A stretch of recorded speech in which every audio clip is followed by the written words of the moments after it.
어제의 동맹이 오늘의 무기가 되는 시대입니다. 2025년 11월 18일, 중국이 일본을 향해 칼을 빼들었습니다. 이름하여 한일령.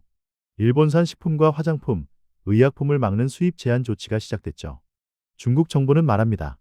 식품 안전을 위한 것이라고요. 하지만 타이밍이 묘합니다. 일본이 미국과 손잡고 중국의 반도체 장비 수출을 막겠다고 선언한 직후였거든요. 그런데 여기서 질문 하나 던져봅니다. 왜 하필 지금일까요? 그리고 더 중요한 질문이 있습니다. 이 칼날이 정말 일본에서 멈출까요? 한국 기업들은 지금 두 가지 감정 사이에서 흔들리고 있습니다. 하나는 기회라는 기대감이죠. 일본이 빠진 중국 시장을 우리가 차지할 수 있다는 희망입니다. 다른 하나는 공포입니다. 사드 보복의 악몽이 생생한데 이번엔 더 치밀한 방식으로 올 수 있다는 불안감이죠. 오늘은 중국의 한일령이 무엇인지 파헤쳐봅니다. 그리고 그 이면에 숨은 더 큰 그림까지 함께 보겠습니다. 잠깐만요. 이 영상이 도움된다고 느끼신다면 지금 좋아요 버튼 눌러주세요. 여러분의 좋아요 하나가 더 깊은 분석을 만드는 힘이 됩니다.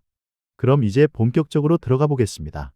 중국의 칼날은 일본을 겨냥했지만 한국도 예외는 아니다. 먼저 사실부터 정리하겠습니다. 중국 세관총선은 11월 18일부터 움직였습니다. 일본산 식품, 화장품, 의약품에 대한 검역을 강화했죠. 통관 시간이 평균 3배 늘어났습니다. 실제로 많은 제품이 통관을 거부당했어요. 중국 정부의 공식 입장은 이렇습니다. 후쿠시마 오염수 방류 이후 방사능 오염 우려가 있다. 그래서 식품 안전을 강화한다는 거죠. 겉으로 보면 합리적입니다. 하지만 타이밍을 보세요. 일본이 10월 말 중국으로의 반도체 장비 수출을 추가 규제하겠다고 발표했습니다. 그 직후에 이 조치가 나왔어요. 우연일까요? 중국 내 이커머스 플랫폼에서는 이상한 일이 벌어졌습니다.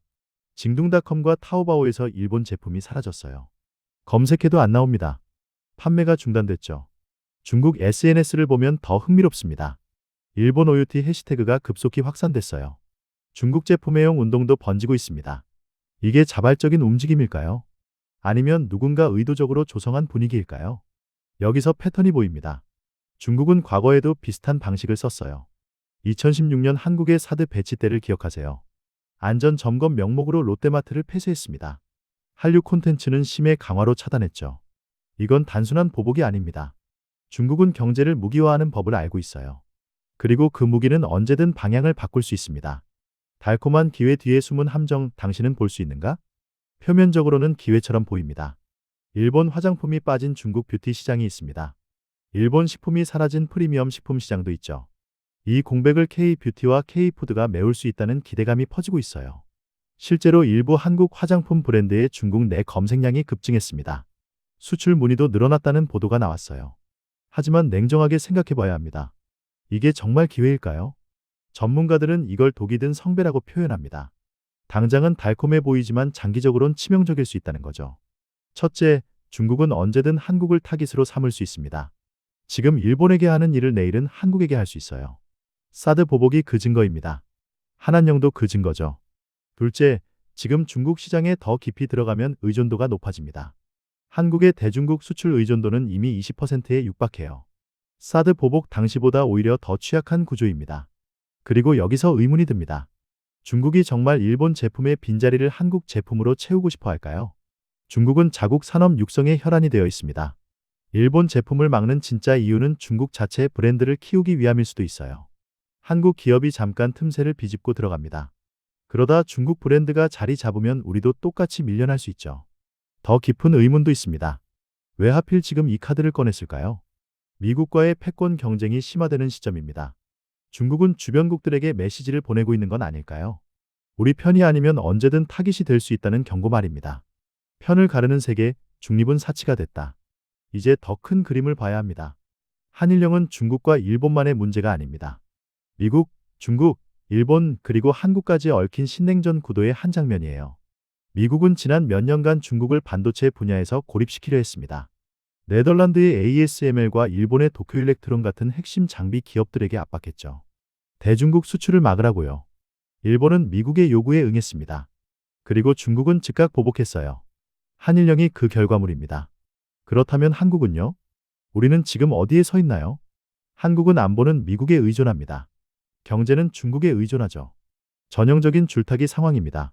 하지만 이 줄은 점점 가늘어지고 있어요. 중국은 한국에게도 압박을 가하고 있습니다. 너희도 미국 편에 서서 우리한테 반도체 장비 수출을 막을 거냐는 질문을 던지고 있어요. 만약 한국이 미국 편에 명확히 서면 어떻게 될까요? 일본이 지금 당하는 일을 우리도 똑같이 당할 가능성이 큽니다. 아니, 더 심할 수도 있어요.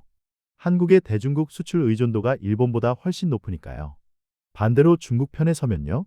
미국과의 동맹이 흔들립니다. 첨단 기술 접근이 차단될 수 있죠.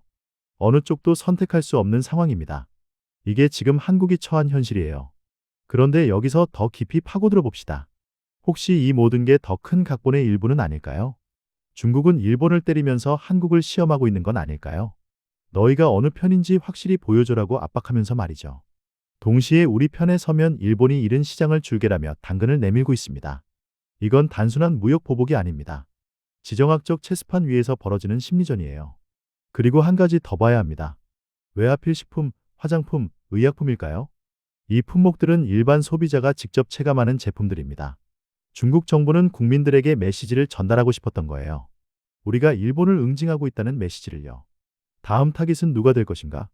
이 질문에 대한 답은 아직 아무도 모릅니다. 하지만 패턴을 보면 예측은 가능합니다. 이제 판단은 당신의 몫이다. 정리하겠습니다. 중국의 한일령은 단순한 무역 보복이 아닙니다. 이건 신냉전 시대의 경제를 무기화하는 교과서 같은 사례죠. 한국 기업들에게 당장 열린 것처럼 보이는 중국 시장에 문이 있습니다. 하지만 언제든 우리를 향해 닫힐 수 있는 함정일 수도 있어요. 우리가 해야 할 일은 명확합니다. 첫째, 시장 다변화입니다. 중국 의존도를 낮춰야 해요. 동남아, 인도, 유럽, 미주 시장으로 리스크를 분산해야 합니다. 둘째, 전략적 자율성 확보입니다. 미국과 중국 어느 한쪽에 완전히 종속되지 않아야 해요.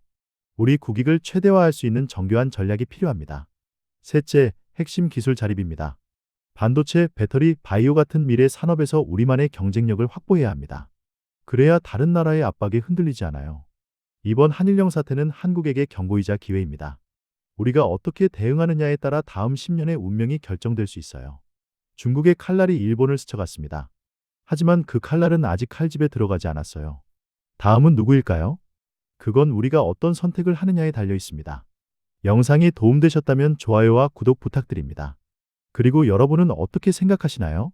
한국은 이 상황에서 어떻게 대응해야 할까요? 댓글로 의견 남겨주세요. 감사합니다.